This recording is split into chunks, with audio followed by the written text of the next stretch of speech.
जितनी भी विधाएं हैं साहित्य की, सभी में इन्होंने महारत हासिल की हुई है। और इनके कुछ किताबों का नाम मैं लेना चाहूँगी। कलेक्शंस ऑफ पोइम्स है, कविता संग्रह इनके, dream catcher, without margins, folds of silence, ये सारी हैं। इनकी समालोचना है, नैरेटिंग पार्टीशन, कुछ और हैं, the new story, man, women and androgyny, और Ismat, her life, her times.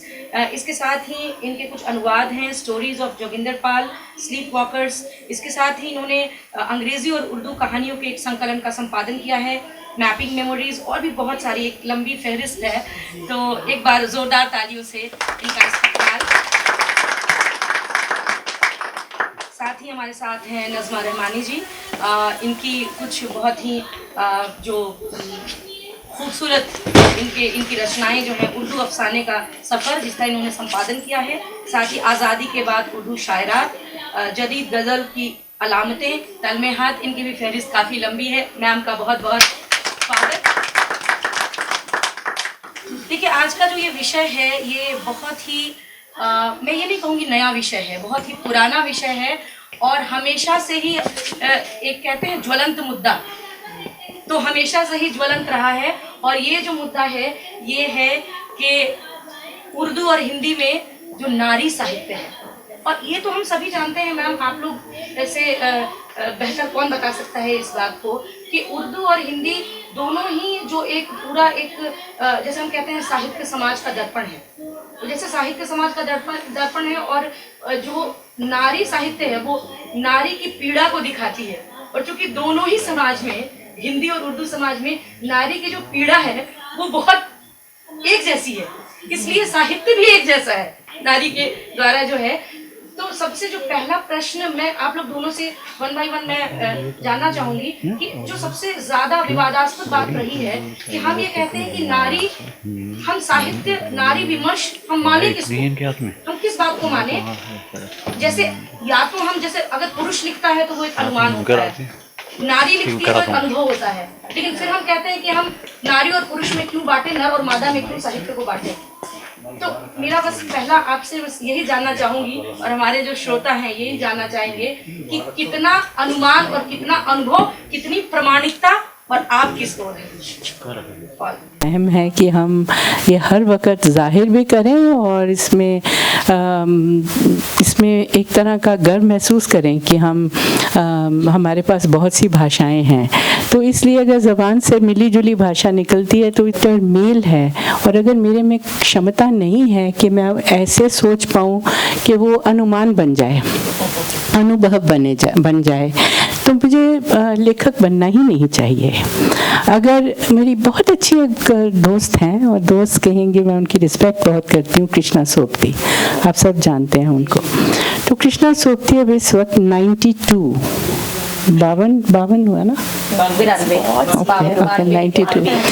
लेकिन अभी भी देखिए उनका माइंड, ये कल की बात ही है, उन्होंने कहा कल का क्या प्रोग्राम है, आइए मिलते हैं। तो मैंने, उनकी ज़बान के लिए ज़्यादा पसंद किया जाता है।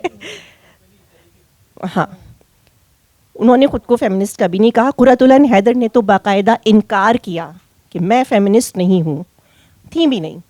लेकिन उनकी कुछ चीज़ें मैं आपको पढ़ के सुनाना चाहूँगी, और फैसला आप कीजिए कि उसमें आपको औरतपन की बू आती है या नहीं आती है। एक अफसाना था उनका, याद की धनक। अब ये देखिए, और मैंने सोचा कि हर जगह, मंदिरों और तीर्थस्थानों में, दरगाहों और मज़ारों के सामने, ये औरतें ही हैं जो रो रो कर खुदा से फरियाद करती हैं और दुआएं मांगती हैं। सारी दुनिया के सर्द बेहिस पत्थर औरत के आंसुओं से धुलते रहते हैं। औरतों ने हमेशा अपने देवताओं के चरणों पर सर रखा, और कभी ये ना जाना कि अक्सर ये पाँव मिट्टी के भी होते हैं। बहुत बहुत पुरबामानी जुमला है ये। औरतें इतनी परस्तार, इतनी पुजारने क्यों हैं? इसलिए कि वो कमज़ोर हैं? आखिर औरतें खुदा की इतनी हाजतमंद क्यों हैं? फेमिनिस्ट तो नहीं है, लेकिन वो एक सेंस औरत होने का अनजाने में, लाशऊरी तौर पे, उनकी कहानियों में, उनके अफसानों में। आप हाउसिंग सोसाइटी देखिए, अगले जन्म मुझे बिटियाना की, जो बहुत से उनके अफसाने हैं। तो फेमिनिज़्म को हम अपीरेंटली आपकी बात से बिल्कुल इत्तेफाक है कि लिटरेचर को हम बांट नहीं सकते खानों में, लेकिन जो ऑटोमेटिकली चला आता है उसे हम डिनाई भी नहीं कर सकते। बिल्कुल। और जैसे इस्मत जी की आपने बात की, तो जैसे उन्होंने एक बात कही है कि अगर औरत आज़ाद नहीं हो सकती तो मर्द भी आज़ाद नहीं हो सकता, तो ये बहुत ज़्यादा जुड़ी हुई बातें हैं। और ये बहुत क्लियर है कि आप लोग दोनों की बातों से ये बहुत ज़रूरत है इसकी, मेरी आवाज़ थोड़ी तेज़ है तो ये क्लियर है ये बात कि हम जेंडर में नहीं बांट सकते, हम स्त्री पुरुष में साहित्य को नहीं बांट सकते। लेकिन एक और प्रश्न उभर कर आता है कि ठीक है, नारी की पीड़ा के साथ नारी का साहित्य उनके अनुभव के साथ, या फिर पुरुष भी उसको अनुभव करते हैं, तो आप लोगों ने बहुत खूबसूरती से बताया कि नहीं, ये संवेदनशीलता की बात है। कुछ बातें ज़रूर है कि आपकी बात ये मुझे बहुत ही ज़्यादा और इसको क्लियर कर गई, बहुत ज़्यादा मुझे ऐसा लगा कि ये हम लोग सभी जितने श्रोतागण हैं इसको बहुत अच्छे से समझ सके कि हर पुरुष उतना संवेदनशील नहीं होता। तो मैम ने जो बात कही, हर औरत भी नहीं होती, लेकिन औरत चूंकि औरत है तो संवेदनशीलता औरत की अपनी पीड़ाओं के प्रति तादाद थोड़ी ज़्यादा हो जाती है या हो सकती है। परसेंटेज का तो थोड़ा सा फर्क शायद होगा क्या? उसमें मैं सिर्फ एक एडिशन ये थोड़ा सा करना चाहूँगी कि संवेदनशील मर्द भी हैं और औरत भी हैं, दोनों अपने अपने इश्यूज़ के लिए ज़्यादा हैं, क्योंकि वो तजर्बे उनके साथ ज़्यादा हैं। बिल्कुल बिल्कुल, तो वो तजर्बे उनके साथ ज़्यादा। हाँ, कि ये बात जो है, क्योंकि हम ये साहित्य के संदर्भ से ये बात कर रहे हैं, तो इसलिए मुझे ये कहना बहुत ज़रूरी महसूस, I feel it needs to be said. वो ये है कि जैसे हम बार बार उस चीज़ पे लौट रहे हैं कि अनुभव के ऊपर, कि अनुभव जो है वो कहीं ना कहीं झलकेगा और उसका जो मर्द जो है शायद ना समझ पाए। मैं ये बार बार कह रही हूँ कि हमारी जो सोशल कंडीशनिंग इतनी स्ट्रॉन्ग है, हम आसपास देखते हैं, चाहे अपनी दादी को देखिए, चाहे अपने सास को देखिए, और तो और अपनी बेटी को देखिए कई बार, तो ये साफ नज़र आता है कि जिस तरबियत से हम जो रूट्स हैं, जहाँ से निकल रहे हैं, वो रूट्स जो सामाजिक रूट्स हैं, जहाँ से निकल के पैदा हुए हैं, फूट रही हैं, जो वो जो ब्लॉसम होता है, जो एकदम फूट रहा है, वो क्या फूट रहा है? नॉट योर इंडिविजुअलिज्म, जो आपके अंदर है, आंतरिक भावनाएं हैं। इवन औरत वो पीड़ा को महसूस तक नहीं करेगी। वो क्यों नहीं महसूस करेगी? क्योंकि उसकी कंडीशनिंग ऐसी है कि ये तो त्याग की एक सिंबॉलिक है। तो इसलिए वो अनुभव, जो आप अनुभव की बात कर रहे हैं ना, अनुभव is also to be interpreted ना समवेयर। उसको कैसे आप, जो हम अभी बात कर रहे थे, उसको फिल्टर कैसे कर रहे हैं अनुभव को। तो वो जो अनुभव वाली जो इंसाइट बनता है, आपका ही इंसाइट बनता है। पहले तो वो इंसाइट बनता ही नहीं, वो सिर्फ सतही तौर पे वो वहाँ रहेगा, और सतही तौर पे अगर रहेगा तो वो तो ख़ास तौर पे वो सामाजिक हम स्पोक्स पीपल बन जाते हैं। इसलिए ये बहुत गौर से और बड़े डेलिकेटली देखने वाली बात है। उसको हम जैसे एकदम से फटाक से कह देते हैं ना, फेमिनिज़म ये है। अरे फेमिनिज़म क्या है कि there can be a man who is more feminist than a woman. Mostly आजकल ये हो रहा है क्योंकि ये बड़ा कन्वीनियंट है। It's very convenient to get in to this binaries. तो उसमें से निकलना बहुत ज़रूरी है, क्योंकि ये अब फेमिनिज़म के हम उस दौर पे आ गए हैं कि इसकी तह तक, अंदर तक हम जाएं और समझें ये क्या चीज़ है। नहीं तो वी आर एक्सक्लूडिंग मैन। ये इंक्लूजन बहुत ज़रूरी है। ये प्रोजेक्ट है ह्यूमैनिटी का, कि अपने अंदर की जो स्वतंत्रता है, it is not to be related to sex, it is the dignity of being a human being, you know। और वो चाहे उसमें दलित आ जाए या दूसरे शोषित जो भी हैं। इसलिए प्रोग्रेसिविज्म का जो है ना जनरल दायरा, वो बेटर है, उसमें जाना ज़्यादा अच्छा है। लेकिन उसमें भी हम जो क्रिटिक्स हैं, जो लोग क्रिटिक्स हैं, वहाँ भी गड़बड़ कर गए हैं हम। उसमें क्या किया हमने? उसमें भी हमने डिवाइड कर दिया, ये मॉडर्निस्ट हैं, ये प्रोग्रेसिव्स हैं। भले ऐसा नहीं है। मुझे याद है, मैं इस वक्त मेरा दिल कर रहा है मैं अपने फादर का रेफरेंस दूँ, है ना। और वो राइटर थे उर्दू के, लास्ट ईयर ही पास्ट अवे। और वो अक्सर कहते थे कि ये जो मुझे, उन्होंने क्या किया, उनको प्रोग्रेसिव राइटिंग के जो कौन सा था वो दायरा आपका उर्दू में है ना, एक प्रोग्रेसिव राइटर्स का एक एसोसिएशन है ना, तो उसका उनको प्रिसीडियम में, हाँ, उसमें वो प्रिसीडियम में उनको डाल दिया गया। कहीं पे क्लेम था कि ये प्रोग्रेसिव राइटर है। वो जाके उस स्टेज के ऊपर फर्स्ट टाइम उनको इनवाइट किया गया तो वो बहुत मॉडर्न आइडियाज़ बोल गए। तो वो मॉडर्निज्म वाले कहने लगे ये तो हमारे आइडियाज़ हैं, यू नो, आप वो प्रोग्रेसिव स्टेज पे ये कैसे बात कर रहे हैं। तो असल बात ये है कि ये कहीं कोई बाइनरी है नहीं। मॉडर्न मतलब क्या है कि आपकी जो सेंसिबिलिटी है, जो संवेदना है, वो आज आपका दिल आज धड़क रहा है, जो वो यहाँ दिल और दिमाग को एक करे और वहाँ पे आपको समझ में आए कि हाँ, अगर आगे बढ़ना है तो हमें जो रूढ़िवाद से जो ब्लाइंडनेस आती है वो ब्लाइंडनेस से निकलना है, अंधेपन से निकलना है बेसिकली। मैं इसमें एक चीज़ ऐड करना चाहूँगी। बहुत अच्छी बात सुकृता ने कही और मैं इससे बहुत हद तक एग्री करती हूँ। और मैंने भी कहा कि लिटरेचर को या कहानी को या शायरी को खानों में नहीं बंटना चाहिए। और होता भी ये है कि जहाँ किसी औरत का नाम आया, अच्छा तो एक्सपेक्ट करते हैं लोग कि ये तो औरत की ही बात करेगी, वो औरत के दुख की बात करे, औरत की सही, या मर्द है तो वो औरत की बात कर कैसे सकता है, जिस पे अभी बेदी की बात हमने की। लेकिन दो तरह की चीज़ें हैं। देखिए, एक तो ये कि आप डेलिब्रेटली लिख रहे हैं, एक एजेंडा बना के आपने एक मैनिफेस्टो बना लिया कि मुझे फेमिनिस्ट राइटिंग करनी है, और एक ये कि आपके अंदर से निकल के आ रहा है। जैसे हमारी कंटेम्प्रेरी जो शॉर्ट स्टोरी राइटर्स हैं हमारे यहाँ हिंदुस्तान में, उनमें ज़किया मशहदी हैं। She is not a feminist writer at all, कभी नहीं लिखा उन्होंने। लेकिन उन्होंने पिछले दिनों एक अफसाना लिखा, माँ। और अफसाना क्या है कि एक आदमी है जो सोशल वर्कर है और एक बूढ़ी नहीं, एक जवान बेवा औरत है जिसके 3-4 बच्चे हैं। At one point of time उसका एक बच्चा भूख से इस हालत में आ जाता है कि मरने लगता है और बहुत बीमार है। तो वो सोशल वर्कर इत्तेफाक से उधर से गुजरता है और देखता है कि बच्चा तो भूख से बेहाल है और बीमार भी है। उसके पास एक केला है, वो केला उस बच्चे को देता है। बच्चा वो केला खा लेता है, उसके चेहरे पे एक सेटिस्फैक्शन आता है। लेकिन थोड़ी देर बाद वो बच्चा मर जाता है। वो उस औरत के दिल में ये बात है कि मेरा बच्चा मर तो गया लेकिन वो भूखा नहीं मरा। एक सेटिस्फैक्शन वो अपने अंदर लेके गया।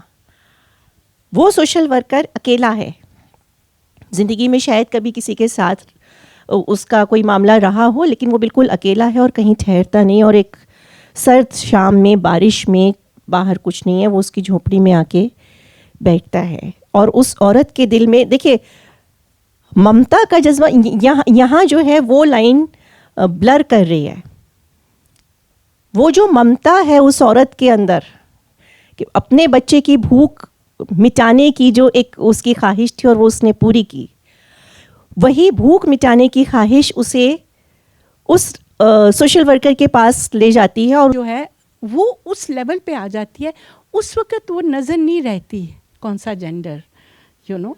मैं उसको बार बार इसलिए कह रही हूँ क्योंकि डर हैं कि वो जो हो जाते हैं, जो ये बड़ी पूरस लाइनें हैं आप जो बात कह रही हैं, मैं जो बात कर रही हूँ, मुझे नहीं लगता कि हम लोग कहीं बहुत अलग जा रहे हैं या कहीं बहुत इकट्ठे हो गए।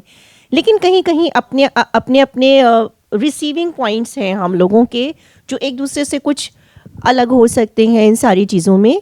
तो जैसे आपने पढ़ाई की बात की, इस तरह के अचानक से ऐसा तो नहीं हुआ कि फेमिनिज्म कोई बहुत अचानक से उर्दू में आ गया, लेकिन बहरहाल एक स्टडी पॉइंट तो बन गया हम लोगों के लिए। ये इसीलिए ये चर्चा भी आज इसीलिए हो रही है। बार बार मैं एम्फेसाइज इस चीज़ पे इसीलिए कर रही हूँ कि ये ठीक है, राइटर का कोई जेंडर नहीं होता, नहीं होना चाहिए। इसीलिए वो राइटर है कि वो लोगों से अलग सोचता है, उसका अपना ख्याल आम समाज के ख्याल से अलग होना चाहिए, जो आपने कहा।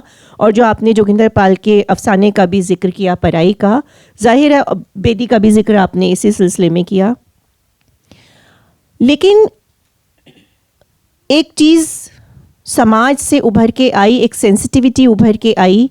और फिर मैं अपनी बात उसी तरह से दोहराऊंगी कि वो सेंसिटिविटी या वो जो एक सेंस ऑफ रियलाइजेशन है मेरे होने का, वो सेंस ऑफ रियलाइजेशन एक नई चीज़ है जो कहीं ना कहीं एक जेंडर में हमें डिवाइड करती जा रही है। उसके बहुत से रीजंस हैं। वो सोशल कंडीशनिंग के साथ पॉलिटिकल कंपल्शंस भी हर सोसाइटी में होते हैं।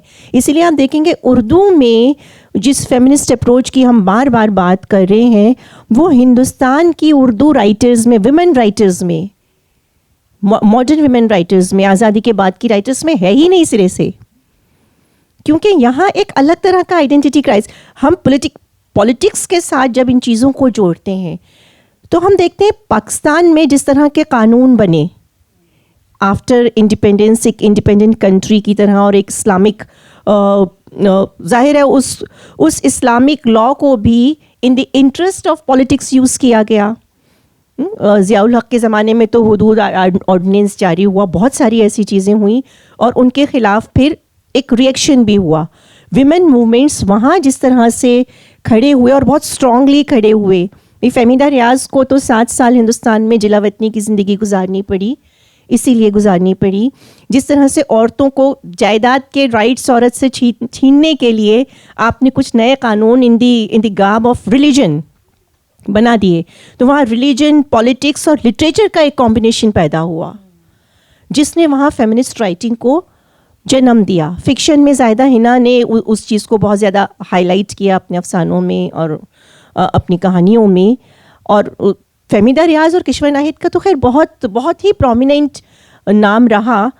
बहुत ज़्यादा हालात शायद वहाँ अब भी नहीं बदले, हम तो बहुत बरसों से गए नहीं, लेकिन कुछ चेंजेस आए हैं। उसके साथ ही वहाँ विमेन पोइट्री राइटिंग ने एक बहुत ही अलग नहज पे अपना काम शुरू किया। परवीन शाकिर के पहले मजमूए को तो अभी यहाँ मिसाल दे रहे थे, बड़ी खूबसूरत सी, बहुत पसंद किया गया कि बड़ी रोमांटिक शायरी थी। लेकिन आखिर तक आते आते उनके यहाँ जो कड़वाहट आती है विमेन इश्यूज़ को लेके, वो कड़वाहट देखने वाली है। या बहुत बोल्ड राइटिंग फ़हमीदा रियाज के यहाँ जो उनकी नज़्म बाकरा है, बाकरा मीन्स वर्जिन, मेरे पास अगर अभी होगा तो मैं उसको सुनाऊंगी। इतनी बोल्ड नज़्म हिंदुस्तान में कोई उर्दू राइटर, विमेन राइटर या मेल राइटर तो लिख लेंगे। एक फ़र्क ये भी देखिए है, हिंदी में वो फ़र्क शायद मिटा है, लेकिन उर्दू में, यहाँ मैं 2 ज़बानों के लिटरेचर को अब अलग करने की कोशिश कर रही हूँ। हिंदी राइटिंग्स में जो थोड़ी बहुत मैंने पढ़ी है, बहुत नहीं पढ़ी, वहाँ एक सहज रियलाइजेशन है। उर्दू में हिंदुस्तान में वो बिल्कुल गायब है, लेकिन पाकिस्तान में वो एक बहुत लाउड फॉर्म में है कंपेयर टू इंडिया। इसीलिए ज़ाहिदा हिना अफसाना लिखती हैं जो यहाँ लिखा जाना चाहिए था लेकिन नहीं लिखा गया, ज़मी आग की आसमां आग का। 1984 में एक डिवोर्स केस आया था जिस पे काफ़ी हंगामा हुआ था, बदनाम केस था शाहबानो केस का। उसका सुप्रीम कोर्ट के फैसले के ख़िलाफ़ सरकार गई थी और उसने कानून बनाया था। यहाँ देखिए पॉलिटिक्स, रिलीजन, लिटरेचर, तीनों लाइनें मर्ज हो रही हैं आपस में। इसीलिए जब बहुत सारे लोगों को मैंने कहते सुना है, आजकल लोग बहुत डरने लगे हैं लफ्ज़ पॉलिटिक्स यूज़ करने से, और वो सीधा ये कहते हैं कि नहीं भाई नहीं, हम पॉलिटिकल बात नहीं करेंगे, हम तो लिटरेचर के आदमी हैं। अरे भाई आप कहाँ अलग हैं? हमारा पूरा सोशल सिस्टम, पॉलिटिक्स को अगर आप एक वाइडर फॉर्म में देखें तो ये पॉलिटिकल पार्टीज़ नहीं जो अपोजिशन में या पार्लियामेंट में बैठी हैं, पॉलिटिक्स तो हमारी रगों में है, हमारे घर से और हमारे सोशल स्टेटस तक। ज़ाहिदा हिना ने शाहबानो केस पे कहानी लिखी थी ज़मी आग की आसमां आग का, और नरेट किया था शाहबानो के प्लाइट को कि किस तरह एक पूरे सोशल ग्रुप ने बाकायदा जुलूस बना के एक 70 साल की औरत के घर गए और उससे कागज़ पे सिग्नेचर करवाए कि वो उसको कुछ नहीं चाहिए। मुझे याद है उसके कुछ दिन बाद जब मुझे रेडियो टॉक एक लिखने को आई, मैंने डिसाइड किया कि मैं इस अफसाने पे लिखूंगी। एक उन्होंने कहा कि किसी क्रिएटिव अंदाज में लिख के लाइए, तो मैंने वो शाहबानो की ज़बान में लिखा जो मुझे लिखना था, शाहबानो के किरदार की हैसियत से। और यकीन जानिए जो डायरेक्टर थे उन्होंने कहा ये तो चलेगा नहीं, आप यहाँ बैठ के कुछ और लिख दीजिए, हम रिकॉर्डिंग करवा देंगे आपकी। मेरे पास अभी वो रफ पेपर उसी तरह से पड़ा हुआ है उसका। तो कंपल्शंस तो है ना, आ रहे हैं। आप पार्लियामेंट में नहीं बोल पाएंगे, आप रेडियो स्टेशन पे नहीं बोल पाएंगे, तो आप सड़क पे बोलेंगे, बोलना पड़ेगा आपको। आप अपनी कहानियों में, अपनी राइटिंग्स में, अपने लफ्ज़ों में डायरेक्टली या इनडायरेक्टली उसको आपको कहना पड़ेगा। मेरी हैरानी ये है, और मैं अपने आप से और दोस्तों से भी कई बार सवाल करती हूँ कि हिंदुस्तान में औरत भी तो बट गई। एक वो औरत है जो हिंदी में लिख रही है, एक वो औरत है जो उर्दू में लिख रही है, और दोनों की राइटिंग्स अलग हैं। समाज तो एक ही है। उस औरत का स्टेटस, मिडिल क्लास की औरत हिंदी वाली है या उर्दू वाली है, उसकी कहानी एक ही जैसी है, उसके घर की भी और उसके बाहर की भी। गरीब औरत दोनों तरफ एक ही है। फिर ये फ़र्क क्यों है? मैं इस सवाल का जवाब, यहाँ बैठे बहुत से लोग हैं, बहुत सीनियर लोग भी हैं, और सुकृता तो बहुत लिखती पढ़ती हैं, मैं तो बिल्कुल उतना नहीं करती हूँ। मैं ज़रूर जानना चाहूँगी, मैं एज अ लेमैन मैं आपसे पूछती हूँ कि ये फ़र्क क्यों है?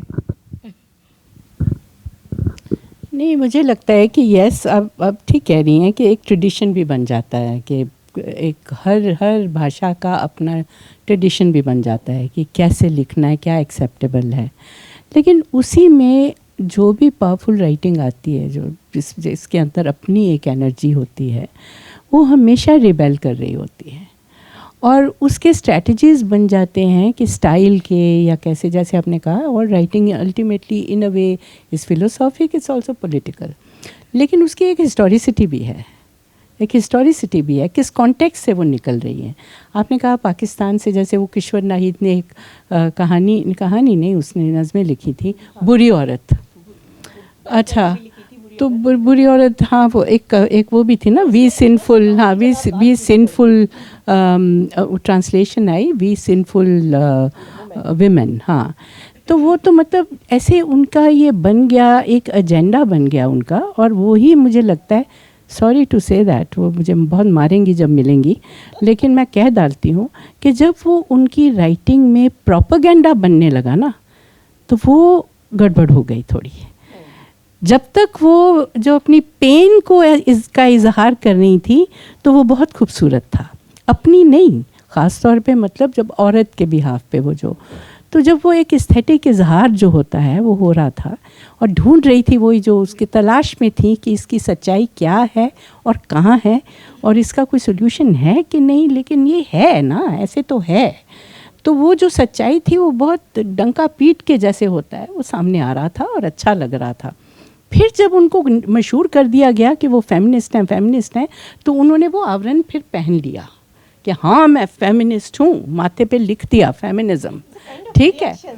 नहीं, उसको देखो, जस्ट सोशियोलॉजिकल जस्टिफिकेशन उसका है, मैं समझती हूँ वो, लेकिन वो जब आप उसका एक आवरण पहन लेती हैं और उसमें ही जिंदा रहना चाहती हैं, तो आप फिर और स्ट्राइडेंट आवाज़ निकाल के वही बात कहेंगी, दोहराएंगी, ताकि वो प्रोपेगेंडा है ना, फिर उसके एस्थेटिक्स नहीं रहेंगे उतने, ठीक है। लेकिन वो सोफिस्टिकेटेड लोगों की बात है, और मेरी अक्सर उनसे बात होती है इस पर कि आप ये हम हशमत करके अपने आप को एक मैस्कुलिन वॉइस क्यों दे रही हैं।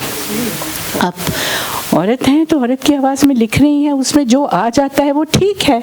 दूसरा, तो उन्होंने कहा नहीं, मैं अपने लिए ही नहीं, अपने श्रोताओं और रीडर्स के लिए भी मैं ये चाहती हूँ बड़ा क्लियर हो कि मैं जानबूझ के, मुझे औरत कह के वो विमेंस राइटिंग में डाल देते हैं हमेशा, यू नो। वो एक पेपर भी जब तैयार होता है, आपके एकेडमिक्स जो हैं एक पेपर तैयार करते हैं, women writing in English, women writing in Hindi, तो वो मुझे लगता है कि मुझे लिमिटेड कर देते हैं वो सब।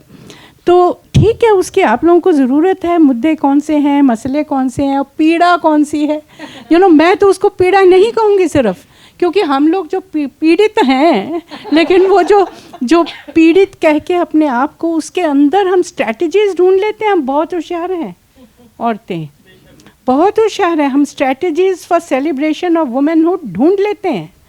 और ये है, आप गाने देखिए, फोक लिटरेचर देखिए, कितना उसमें, चाहे वो ह्यूमर के थ्रू मजाक, कितने मजाक होते हैं उसमें, और उसी में कितनी सच्चाई निकल आती है, ह्यूमर में कितनी सच्चाई निकल आती है। तो कहने का मेरा तात्पर्य ये है कि ये तो अपनी शक्ति, कितनी लेखन में कितनी शक्ति आ जाती है और सहजता कितनी आ जाती है, उसके ऊपर ये सारा निर्भर है कि हम औरत होते हुए मसले जो मर्द के हैं वो कितना समझ पाते हैं, और मर्द होते हुए हम कितना औरत के।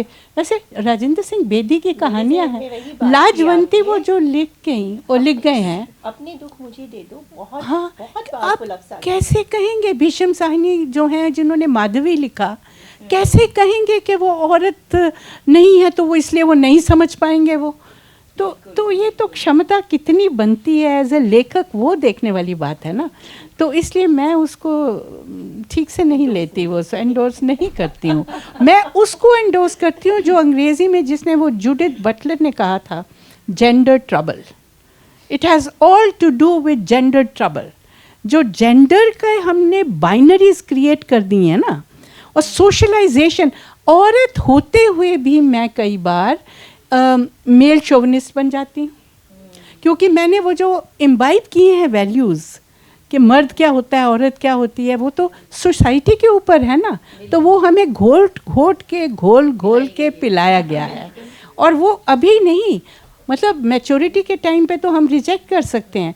जब आप छोटे से होते हैं, जब बिफोर यू आर बॉर्न, जब माँ जो होती है उसको शॉपिंग के लिए जाना होता है, तो वो सोचती है कि मैं ब्लू खरीदूं कि, या ये नोन बात है, ये ब्लू अगर लड़का है तो ब्लू, अगर लड़की है तो पिंक। और अगर बच्चा जब हो जाता है उसके लिए टॉयज़ खरीदने हैं, तो वो जो मैकेनिकल टॉयज़ हैं वो आएंगे लड़के के लिए, और जो गुड़िया और इस टाइप की चीज़ें हैं वो लड़की के लिए। तो सोशलाइजेशन का प्रॉब्लम है ये, उसको नकारना बहुत ज़रूरी है। वो एक्चुअली औरत होना या मर्द होना वाली बात नहीं है इतनी। आप क्या कहेंगे? तो मैम ने जैसा बताया, सुकृता मैम ने, ये बहुत अच्छी बात और ये बहुत बड़ी बात, और जश्न अदब के इस मंच से ये जो बात निकली ये दूर तलक जाएगी कि मैम ने कहा कि संवेदनशीलता ये अपने आप में स्त्री और पुरुष का मोहताज नहीं है। संवेदनशील जो जितना है, कहते हैं प्रेमचंद ने लिखा था कि जब पुरुष बहुत ज्यादा महानता की ओर बढ़ता है तो स्त्रैण हो जाता है, उसमें स्त्रियों के गुण आ जाते हैं। तो हम इसको कभी पुरुष और स्त्री में नहीं बांटें, संवेदनशीलता एक अलग ही चीज है। बहुत अच्छा लगा मैम, और मैं लेकिन अभी भी मैं इस प्रश्न को छोड़ूंगी नहीं, इस प्रश्न को पकड़ के रखूंगी। नहीं, जरूर पकड़ के रखिए। और नजमा मैम से मैं आपसे ये जानना चाहूंगी कि जैसा अभी कैसर साहब कह रहे थे कि ये पंक्तियां क्या कोई पुरुष लिख सकता है, अभी उन्होंने चर्चा की, तो बहुत सारी ऐसी बात है कि हाँ, स्त्री होने के नाते जो समाज में एक हमारा ओहदा है, एक समाज में जो हमारे ऊपर कुछ चीजें, कुछ बंधन लादे गए हैं, कुछ हम जो कुछ झेलते आ रहे हैं, तो क्या वो संवेदनशीलता एक पुरुष महसूस कर सकता है क्या? मेरी बहुत सारी बातों का जवाब बहुत अच्छी तरह, बहुत खूबसूरती से सुकृता ने दिया, और सवाल अपनी जगह फिर भी कायम है कि जो संवेदनशीलता की बात है, या हम कहें औरत के जो तजर्बे हैं, क्या वो मर्द के तजर्बे हो सकते हैं। तो अभी मिसाल सुकृता ने दी राजेंद्र सिंह बेदी की, और जिस खूबसूरती से आपने लाजवंती का जिक्र किया, और मेरे जहन में फ़ौरन उनकी कहानी अपने दुख मुझे दे दो का ख्याल आया। आप में से कई लोगों ने वो कहानी पढ़ी होगी। एक घर की औरत जिसको हमेशा ये बताया जाता है कि घर में रहो, सेवा करो, पति की सेवा करो, सब कुछ, और वो ज़िंदगी भर करती है वो, और देखती है कि मर्द अपनी फितरत के मुताबिक दूसरी औरतों की तरफ चला गया, और फिर वो आखिर में कहती है कि मैंने तुमसे पहली रात कहा था कि अपने दुख मुझे दे दो। और उस मर्द ने औरत की संवेदनशीलता को मर्द कहाँ नकारता है या नहीं समझ पाता है। ये उस अफसाने की इतनी बड़ी खूबी है, और एक मर्द ने ही उसे पॉइंट आउट भी किया है। ये उससे भी बड़ी खूबी है इस बात की। लेकिन जाहिर है आप इन जनरल जब बात करते हैं, आम मर्दों की बात करते हैं, तो ये संवेदनशीलता आप नहीं देखते हैं। जो बात सुकृता ने कही कि पैदाइश से पहले ये डिसाइडेड है कि जो होने वाले बच्चे के लिए कपड़े ख़रीदे जाएंगे, वो कपड़े भी ये सोच के ख़रीदे जाएंगे कि किस रंग के हैं, या जो खिलौने ख़रीदे जाएंगे वो सोच के। तो समाज की एक पूरी तरबियत हमारी उस तरह से हुई कि अल्टीमेटली वह उसी तरबियत ने मजबूर भी किया एक जेंडर को कि वो अपने हक़ के लिए आवाज़ भी उठाए। हम पूरी तरह इस बात को नकार नहीं सकते कि औरत अलग और मर्द अलग एक सोच रखते हैं। उसकी वजूहात हो सकती हैं, उसकी बुनियादें हैं जो समाज ने हमें दी हैं, लेकिन एक सच्चाई आज की है, उसी सच्चाई ने, आप तो अंग्रेज़ी लिटरेचर की हैं, मैं अंग्रेज़ी के बारे में उतना नहीं जानती हूँ, लेकिन यूरोप में फेमिनिस्ट मूवमेंट की बात तो हमने भी सुनी है। ये कहाँ से आया? ये कहीं ना कहीं उस नाइंसाफ़ी से या उस ना समझे जाने वाली कैफियत से आया। और वो कैफियत भी कैसे पैदा हुई, किसी इंडिविजुअल ने पैदा की जो मूवमेंट बना, या वाक़तन इतनी सारी चीज़ें इकट्ठी होती चली गई कि आपके लिए नामुमकिन हो गया उससे नज़र बचा के गुज़र जाना। इस सूरत हाल के साथ मैं भी आपकी तरह ये बात मानती हूँ कि जेंडर डिवाइडेड नहीं होना चाहिए लिटरेचर में। कुरतुलन हैदर की मिसाल हमारे यहाँ है। इस्मत चुगताई के ज़माने में तो फेमिनिज़म जैसी कोई चीज़ कम अज़ कम उर्दू में बिल्कुल मौजूद नहीं थी, लेकिन उन्होंने एक अफ़साना लिखा था, मुट्ठी मालिश। बहुत बड़ा अननोन गुमनाम सा अफ़साना है। उनके मशहूर अफ़सानों में तो सिर्फ लिहाफ को शामिल करते हैं कुछ लोग, या गेंदा को शामिल करते हैं ज़्यादा से ज़्यादा। वो अफ़साना मज़दूर औरतों पे है, तरक्की पसंद तहरीक का, प्रोग्रेसिव मूवमेंट का जो एक ख़ास मकसद था। और वो मज़दूर औरतें गांव से शहर आती हैं अपनी फैमिली को छोड़ के। शहर में क्या वो सिर्फ मज़दूरी कर रही हैं? ज़ाहिर है नहीं कर रही हैं। उस मज़दूरी के साथ उनकी जो बुनियादी ज़रूरतें हैं, खाने की ज़रूरत है, रहने की ज़रूरत है और जिस्म की भी एक ज़रूरत है, वो तीनों ज़रूरतें उन्हें उस शहर में पूरी करनी है और वो करती हैं। उसके नतीजे में एक बायोलॉजिकल एक प्रोसेस है कि वो प्रेग्नेंट भी होती हैं। उस प्रेगनेंसी को एबॉर्ट करने के लिए जो तरीक़ा वो इस्तेमाल करती हैं, ज़ाहिर है उनके पास फैसिलिटी नहीं है कि वो हॉस्पिटल जाएं, उनके पास फैसिलिटी नहीं है कि वो दाई के पास जाएं।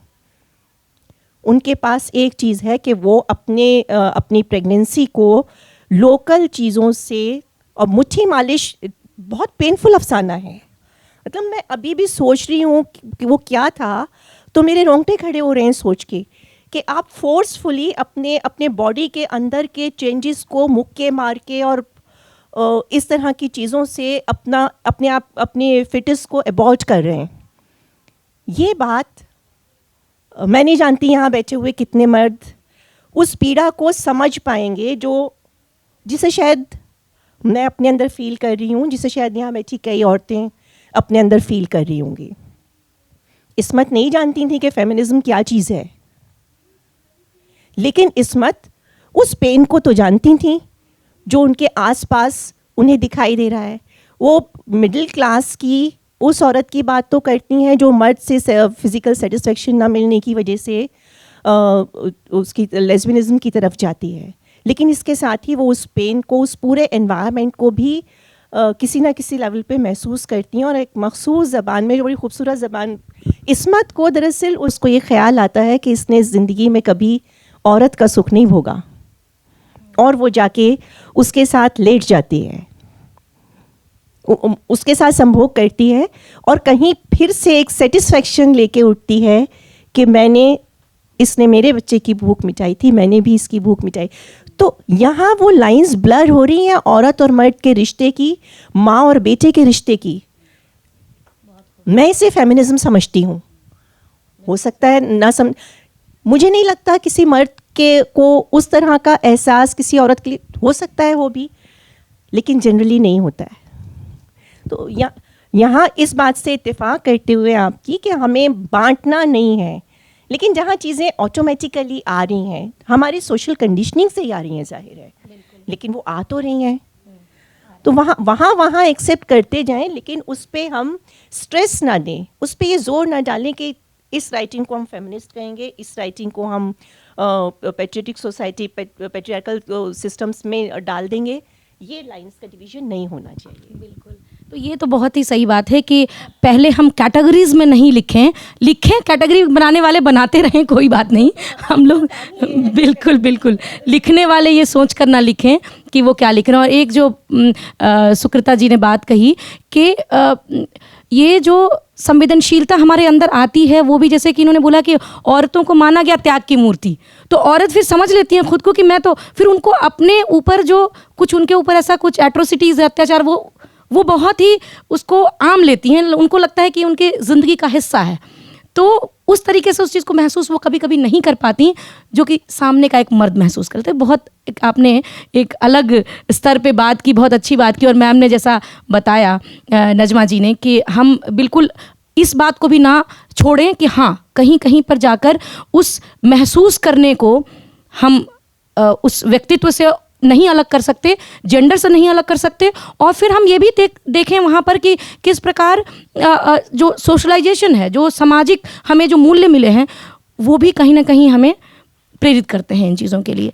मैं इसी के साथ मैं आप लोगों से एक और बात जानना चाहूँगी कि हम बात करते हैं जो भी अभी उर्दू हिंदी साहित्य की और नारी विमर्श की चर्चा हो रही है, इसमें हम ये आप लोगों से जानना चाहेंगे कि हम लोगों ने हमेशा, हम कृष्णा सोबती की भी बात चल रही थी, या हम अमृता प्रीतम की बात करते हैं, या हम प्रभा खेतान की बात करते हैं, या हम जितने भी हम शिवानी की बात करते हैं, जितने भी लेखिकाएं हैं, इन्होंने हम पुराने अगर ज़माने से लें तो हम भक्तिकाल से हम मीरा को ले लें, या फिर हम छायावादी हम अपने महादेवी जी को ले लें, या फिर हम सुभद्रा कुमारी चौहान को ले लें, जितनी भी हमारी लेखिकाएं कवित्रियाँ हुई हैं।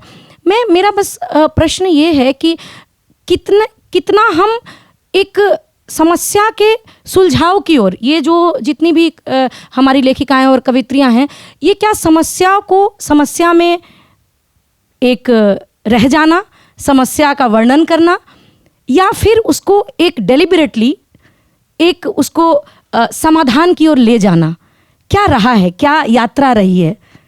सुकृता जी से। ये खूबसूरत क्वेश्चन है, बहुत है।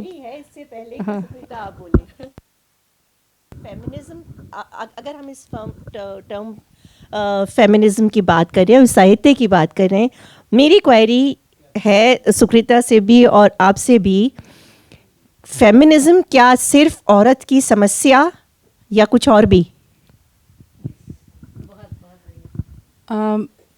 पहले तो मुझे लगता है कि ये समस्या की जो हम बात कर रहे हैं, हर लम्हा भी समस्या बन सकता है ना, किसी भी कॉन्टेक्स्ट में। डिपेंड करता है प्रॉब्लमेटिक क्या हम क्रिएट करते हैं, एग्जिस्टेंशली क्या उसको प्रॉब्लम क्या समझा जाता है। देखिए, साहित्य जो है ना, वो एक सच्चाई की तलाश है। कंक्लूजन्स नहीं आती हैं उसमें, कोई कंक्लूजन नहीं आएगी। अगर वो कंक्लूजन आ गई, अगर इसमें चुगताई की बात कर रहे थे, अगर चाहे वो लिहाफ की हो, चाहे बिच्छो फूफी की हो, चाहे और भी कोई कहानी हो उनकी, वो भी क्या कर रही हैं? वो भी सिर्फ चित्रण नहीं कर रही हैं। आपने कहा से जो वर्णन कर दें, वो नहीं, सिर्फ वर्णन नहीं कर रही हैं, वो उनकी आंखें खुल गई कुछ समस्याओं की ओर, राइट? समस्या कहिए या कुछ ऐसे इंटीरियर जो कॉन्फ्लिक्ट होते हैं, आइडेंटिटी के प्रश्न होते हैं, कई चीज़ें होती हैं जो ज़िंदगी में हम अगर ना महसूस करें तो बड़े इनोसेंटली वैसे सारी ज़िंदगी गुजर जाती है। और बूढ़े बूढ़े लोग कितने इनोसेंट लगते हैं, कितने प्यारे लगते हैं, क्योंकि सारी ज़िंदगी उन्होंने कोई झूझा ही नहीं उसमें। अच्छी बात है, ऐसे भी ज़िंदगी गुजर सकती है कि मतलब आप स्टॉप ना करें, don't stop to pause and think कि भाई ये प्रॉब्लम है। पर अगर ज़रा सेंसिटिविटी होती है, और वो हमारा क्रॉस है और हमको सबको कैरी करना होता है, तो कन्वीनियंट तो ये है कि वो क्रॉस को कहीं छोड़ ही दें, भूल ही जाएं, ठीक है, कन्वीनियंट है ये। लेकिन अगर आप उसको रियली महसूस करने लगे तो वो कील जो है ना उसके चुभेंगे इधर उधर, और उसकी पीड़ा जो बात कर रहे थे बहुत लगेगी वो। अगर वो सेल्फ रिफ्लेक्सिविटी आपके लेखन में, पहले तो वो आपको it will compel you to write. आप मतलब जिंदा नहीं रह सकते लिखने के बिना, आपको लिखना पड़ेगा वो। तो वो अगर आप लिखते हैं तो उसमें ही एक एम्पावरमेंट है। लिखने, the act of writing is empowerment. सब कोई तो कलम उठा के लिखता नहीं है, कुछ लोग उठाएंगे तो वो लिखेंगे और वो अपने वो पिलो के नीचे छिपा के रख देंगे। वो फिर सेकंड स्टेप होता है, पहले लिखना, फिर सेकंड स्टेप है कि उसको विजिबल करना, दूसरे को पढ़ने देना। उसके लिए एम्पावरमेंट चाहिए, कुछ ताकत चाहिए अंदर, एक शक्ति चाहिए ना। हाँ, लेकिन जब वो आ जाता है और जब आगे आती है, विजिबल हो जाती हैं, पहले तो अपने आप के साथ तो विजिबिलिटी हो ना, अपने अंदर विजिबिलिटी हो उस समस्या की जो बात हम कर रहे हैं, इश्यू की। तो जनरली अगर कोई उसकी तलाश, वो इश्यू की तलाश जो है, questioning, all writing is questioning, all writing is resistant to the status quo. अगर आप सीरियसली लेते हैं तो वो स्टेटस को बदलेगा, अंदर कुछ कुछ होगा, आपके रोंगटे खड़े हुए। बेदी ने किया ना, इस्मत ने किया ना, सो तभी तो वो बने जो बने अक्रॉस टाइम एंड स्पेस। तो वो समस्याओं को हम ये कहें कि अरे ये तो समस्या को समस्या ही रहने दिया, हमें आंसर नहीं दिया, तो ये हमारी कम प्रॉब्लम है, वो हमारी प्रॉब्लम है। उसने पॉइंट किया ये देखो ये प्रॉब्लम है, और ये देखो ये औरत का क्या है। अगेन अगर मैं वो स्टोरी अगर आपको बताऊं, पराई करके, पराई पढ़ी है आपने? पराई, कहानी का नाम है पराई। तो वो पराई जो है इस बाय जोगेंद्र पॉल, एक राइटर हैं जिनका नाम है जोगेंद्र पॉल। तो वो उनका, हाँ, तो वो पराई जो कहानी है, मैं हैरान हो गई पढ़ के। As a daughter when I read it about 10-15 years ago, मतलब आप रोंगटे कह रहे हैं, मैं तो पता नहीं खुद ही सारी खड़ी हो गई, मैं कही कैसे आपको सूझा, कैसे ये कहानी लिखना, ये कहानी जो औरत की जो अपने आप के साथ जो परायापन बन जाता है वो, और किस में ढाला गया है, वो डाला गया है उसमें एक मिट्टी की ढेरी। अब ये पंजाब में एक ट्रेडिशन है कि मिट्टी की ढेरी को सामने रख के औरत जो है अपनी व्यथा गाती है, क्योंकि और तो कोई है नहीं जो सुन सके। कौन सुनेगा इतनी व्यथा, कितने शोल्डर्स इतने स्ट्रॉन्ग हैं कि वो सारी व्यथाएं सारे सुने। तो वो गाने में सारा कुछ बोल रही है, वो मिट्टी की ढेरी है कह के, और वो पहले अपनी जो व्यथा या कह लीजिए या अंदर जो उसका एंग्विश है वो बता रही है। वो शुरू होता है कि अरे मैं जब अपने माँ के घर में थी तो मुझे कहा जाता था जब तू अपने घर में जाएगी ना फिर कर लेना जो भी, यहाँ नहीं। जब वो अपना घर सो कॉल्ड पहुँचती है तो कहते हैं वहाँ वो कहा जाता है जब तू अपने घर में थी ना तो कर लेती जो, यहाँ नहीं चलेगा। तो वो बार बार ये रो रो के कह रही है कि अब मैं, जब मुझे लगता है कि मेरा दिन आ रहे हैं नज़दीक जाने के, खुदा को कह रही है कि वहाँ पहुँचने के आ रहे हैं, तो मुझे अब बहुत सूझता है ये बार बार कि वो मैं सोचती हूँ कि हाँ वो मेरा घर होगा, तो हे खुदा क्या वहाँ भी मुझे ये सुनाओगे, ये तो नहीं कहोगे। अब ये कहानी जो है मुझे नहीं लगता ज़्यादा लोगों ने पढ़ी भी है, ये कोई छुपी हुई बहुत पुरानी कहानी है, पराई बहुत पुरानी, इंग्लिश में नहीं आई, हिंदी में भी नहीं आई अभी, ये कहानी हिंदी में नहीं आई अभी। तो ये एक मर्द ने लिखी है। और अच्छा ये भी एक बात है, जो राइटरली सेंसिबिलिटी होती है ना, वो कॉन्शियसनेस में एक असेंशियल फ्रीडम, स्वतंत्रता एक ऐसी चाहिए कि बियॉन्ड जेंडर चला जाता है इंसान। और उसको मैं एंड्रोजिनी कहती हूँ हमेशा, एंड्रोजिनी, जिसको वर्जीनिया वुल्फ ने भी कहा था, टुवर्ड एंड्रोजिनी।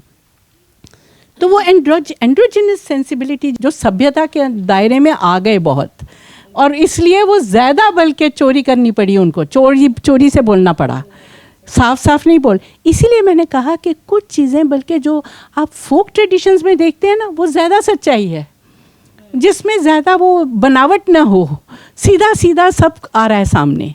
उसको आप सोशियोलॉजिकली उसका विश्लेषण करें, बैठ के एनालिसिस, विश्लेषण नहीं होता ना, हाँ, तो उसका आप करें वो और बात है। लेकिन जो सच्चाई एक आती है, जो जिसमें धरती की वो स्मेल आती है ना, महक है रादर, हाँ, वो जब आती है कितनी खूबसूरत चीज़ है वो। तो वो मैं बार बार ये कह रही हूँ कि जैसे इस्मत चुगताई को आज हम सेलिब्रेट क्यों कर रहे हैं, वो इसलिए कर रहे हैं कि उसने कोई बनावट नहीं आने दी अपनी कहानी में।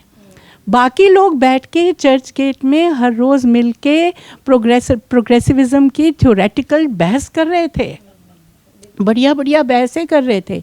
ये जाती थी वहाँ, लेकिन इनको कोई परवाह नहीं थी कौन क्या बोल रहा है। वो बैठ के अपनी सुना के वापस आ जाती थी। और क्या सुनती थी आके, जब छोटी थी, बच्ची थी, तो वो इसके दरवाजे के पीछे खड़े होके उसके बेड के नीचे घुस के, तो जो बड़ी बूढ़ी औरतों की लैंग्वेज होती है ना, भाषा, वो सुनती थी कि ये मुहावरे कहाँ, कैसे मैं अपनी कहानी में लाऊं।